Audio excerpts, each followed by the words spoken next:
Hi again then guys, and welcome to the 50th episode of Weekend Warriors, the review series for GranTurismo's sports car lineup. And this particular vehicle is a much more traditional sports car in the sense that many people think of when you bring up the term of a sports car. 2 doors, 2 seats, convertible roof, not necessarily an insane amount of power or even performance, but just a package which is more affordable than an exotic car, but at the same time more fun and faster than an everyday car. And when it comes to sports cars like that, Mercedes isn't necessarily a company that you'd think of straight away. Typically, Mercedes, of course, make more upmarket vehicles like the SL, the CL, the CLK. This one, though, the SLK, is a perfect example of the epitome of a sports car. It's smaller than many other Mercedes models, it's cuter in terms of its image, it's one of the few Mercs to be available in yellow straight off the bat. That immediately tells you that the car is more playful, more happy, more fun, more happy-go-lucky, if you will, than something like a more upmarket coupe or convertible. And the price is also much lower than many of the other Mercs. Many of the sports Mercedes models have 6-figure prices. This one doesn't. It's a 42,000 credit car. So the real question is, can Mercedes pull off making a car which they wouldn't usually do? A smaller, more budget-friendly, lower-powered sports car, a non-AMG, something without a large V8 engine and big power and tyre-shredding performance? Well, the simple answer is yes, they can, because this particular SLK, the SLK 230, is an excellent little sports car. In terms of handling, it's a joy to work with. Sometimes with Mercedes models they can be a little bit heavy through the corners, especially the upmarket models, because they are typically vehicles which spend most of their time flying up and down the autobahn rather than around the corners of a racetrack like the Hockenheim Ring or any other circuit that you can think of.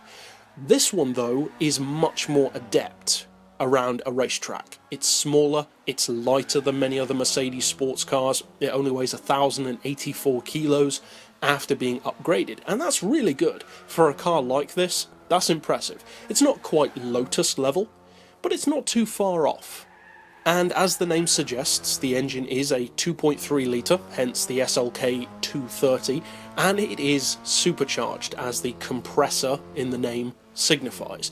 Now, fully tuned, it's not putting out numbers which you would think would scare many other cars in this series, considering that some of the other cars which we've already discussed include stuff like 700 horsepower Camaros, almost 800 horsepower Monaros, 900 horsepower Pontiac GTOs.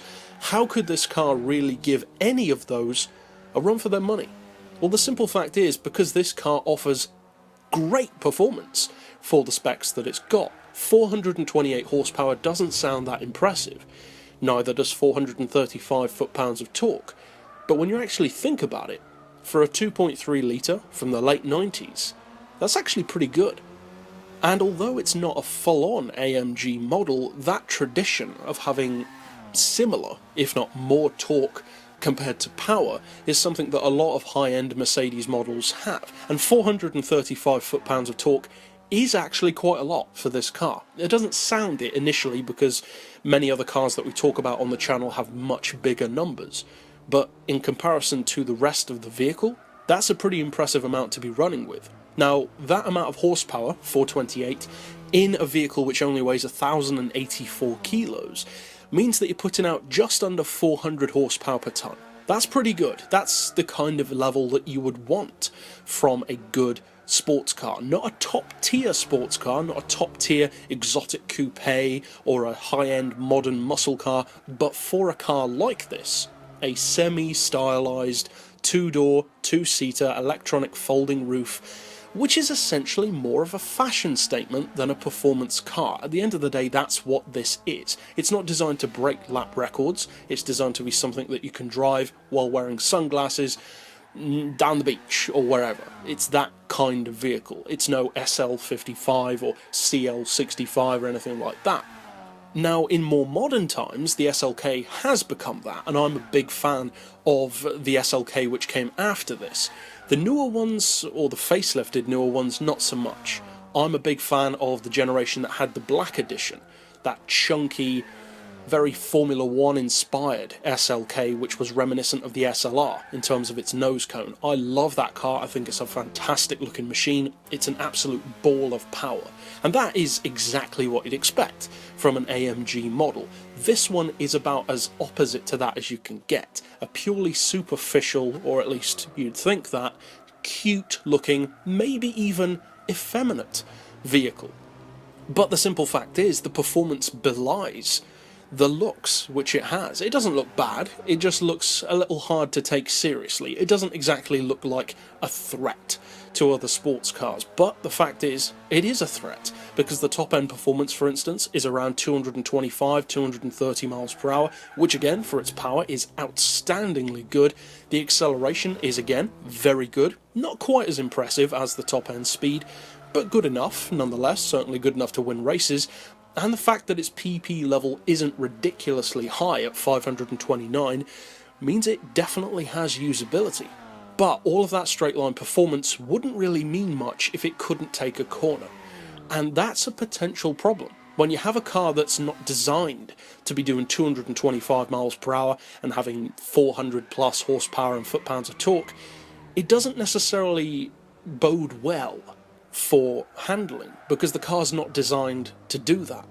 The great thing about the SLK though is that it can cope with it remarkably well. Of course it is rear wheel drive, you wouldn't want it any other way, and around the track it's astoundingly good, in fact, for a vehicle which could very easily have been bad.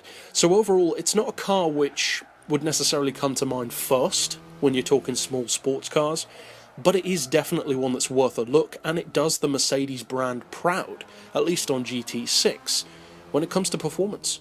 But that's it overall for this particular pick. I'll see you guys next time, and as always, thanks for watching.